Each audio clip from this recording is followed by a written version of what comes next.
আজ নিয়ে চলে এসেছি পেঁয়াজের একটি রেসিপি। দেখুন, বাঁকুড়ার বিখ্যাত পেঁয়াজ পোস্ত। চলুন রেসিপিটা দেখে নিই। প্রথমে কড়াতে একটু সর্ষের তেল দেব। সর্ষের তেলটা গরম হয়ে গেলে পেঁয়াজ কুচি একটু বেশি করেই দিতে হবে, যেহেতু পেঁয়াজ মেন উপকরণ।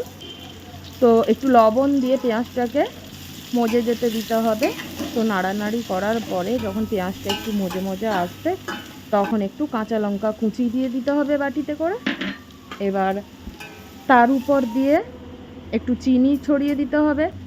পোস্ত একটু মিষ্টি মিষ্টি ভালো লাগে। তো আবার একটু নাড়াচাড়া করে উপর দিয়ে পোস্ত বাটা আর মিক্সিতে যে জলটা ছিল ওইটাও দিয়ে দিতে হবে। তারপরে কষিয়ে কষিয়ে নাড়াতে নাড়াতে একটু উপর থেকে সর্ষের তেল, যদি কেউ কাঁচা সর্ষের তেলের ফ্লেভার পছন্দ করেন তাহলে উপর থেকে দিতে পারেন, আর না হলে নাও দিতে পারেন, স্কিপ করতে পারেন। তো দেখুন রেডি হয়ে গেল একদম 5 সেকেন্ডের চটজলদি গরম ভাতের সাথে। টাইম না থাকলে এটা বানিয়ে দেখুন একদিন, একদম ফাটাফাটি।